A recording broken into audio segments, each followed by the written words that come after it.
Hello, hello! Andito na naman po si Madam Lisa.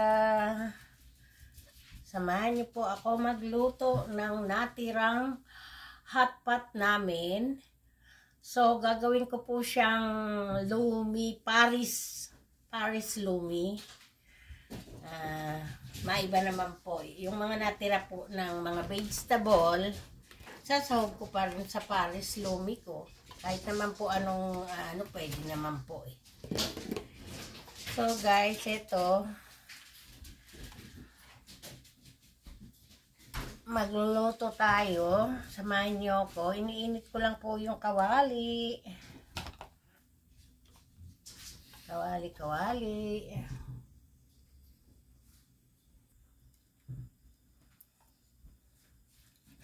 Naglagay na po ako ng oil.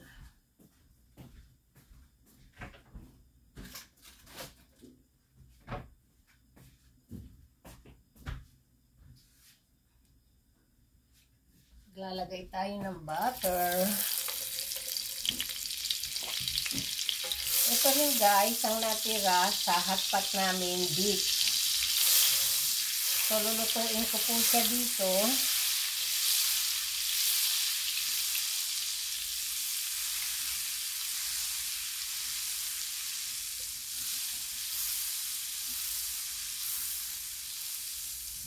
Para po hindi masayang ang mga pagkain ninyo, mag-isip kayo kung ano ang magagawa uli ng iba naman.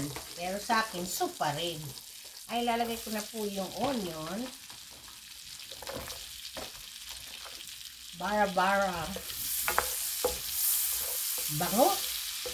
Pag inano nyo po yung olive oil sa kayong butter, pinagsama nyo, mag-isa kayo, ang bango.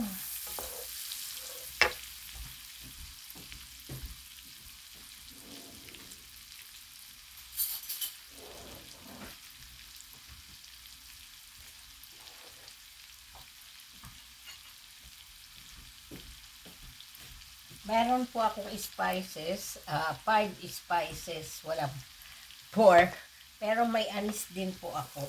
So maglalagay na po tayo ng garlic.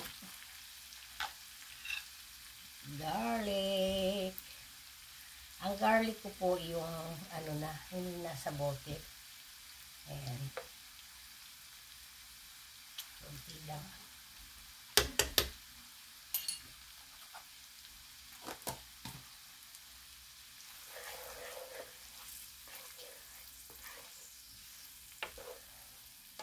Yung mga vegetable po, hindi ko nalulutuin yan. Kasi pag binuhusan nyo naman po yan ng tubig na mainit, yung pinakuluan nyo po na buto-buto. Kasi may natira din po akong sabaw ng hot pot. So, dinagdagan ko na lang po siya uli ng tubig para pakuluan. Nakalimutan ko po ang aking ginger. Ayan, ginger. Siguro akala ng aso ko. Siya ang tinatawag ko kasi pangalan niya yan eh. Bango. Sibuyas, bawang at ginger pa lang. Mabango na guys. Bahala na si Batman kung masarap nga. So ilalagay na po natin ang star anise. Ayan. At ilalagay na rin po natin ang natirang beef. Yung mga hiniwa-hiwa ko pong maliliit ito, maninipis.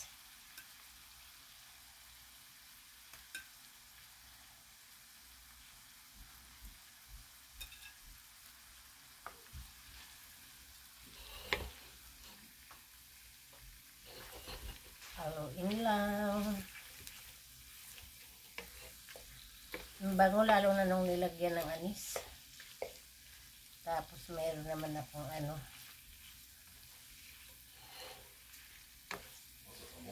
wala.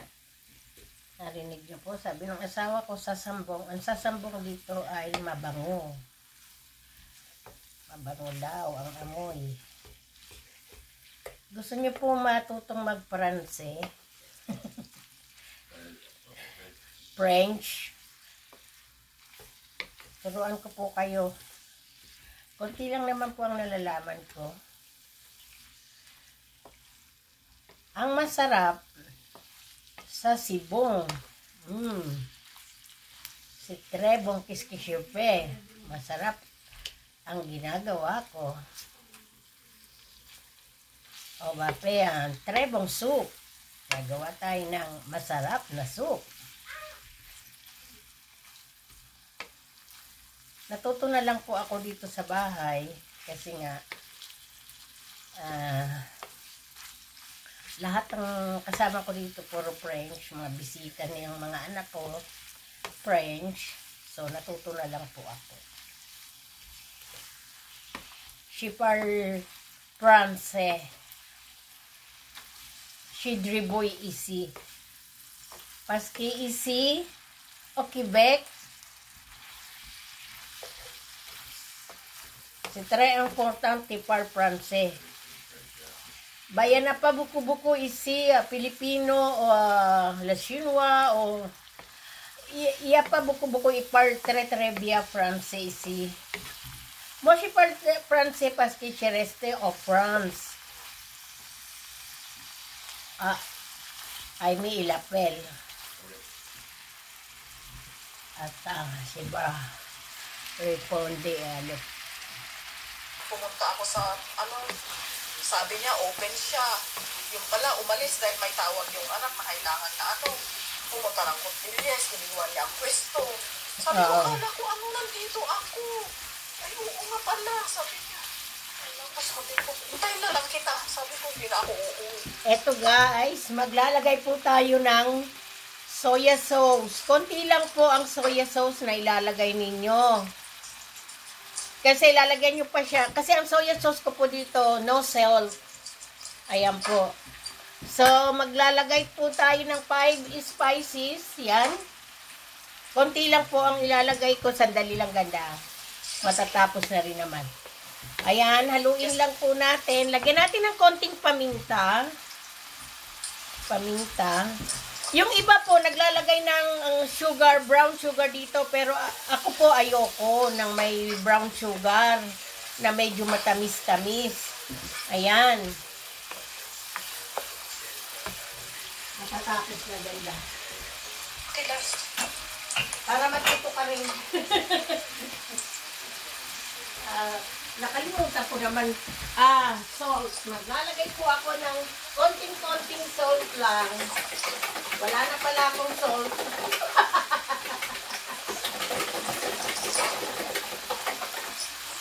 Ayan na.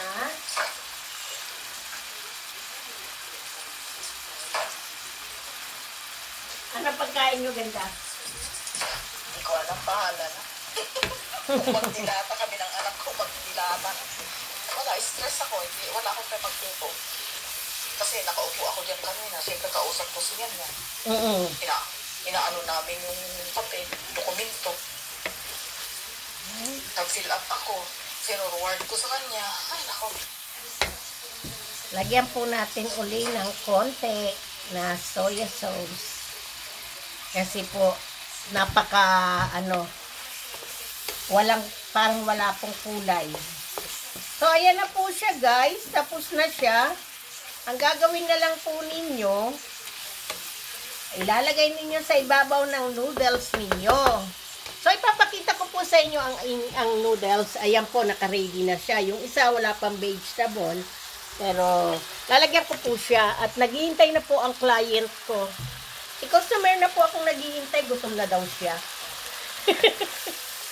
Sandali lang, guys. At kukuha tayo ng... Sino ang client yan? Si Serge? Oo, gutom na daw siya. Kasi kinain lang namin hamburger. Patayin na po natin yung apoy. So, lalagyan ko na po dito sa ibabaw ng meat. Tignan mo to ganda mamaya. Magugustuhan mo. Ayan na. At kukunin po natin ang ating pinakuloang sabaw. Ayan. Ito po yung natira na. Ayan na po, yung natira, pinakuloan po, yung natira ko pong ang hot pot. Ay, ako po ay konting vegetable lang, okay na. Marami pa po kasing natirang vegetable, kaya po inano ko na. Eh, ayaw ko naman pong ilulubog yan sa kumukulong sabaw. Kasi madali pong maluto kasi ang vegetable. Di ba ganda? Oh.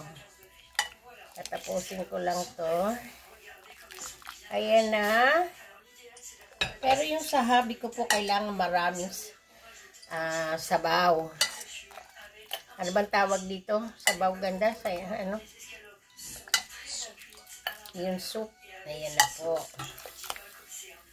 Gusto niya po yung napakaraming hihigupin. Dahil po dito sa Canada ngayon, sobrang cold po. -8. So, like, -17 kanina. Oo. Ayan po, lalagyan po natin siya ng green onion. Nako guys.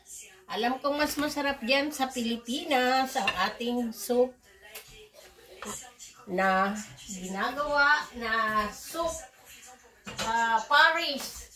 So guys, tapos na po ang aking soup Paris. Ayan na po guys. Ayan na po. Okay na po ba to? Thank you guys. Thank you guys. Don't forget, like and subscribe. Okay guys, thank you. Madam Lisa.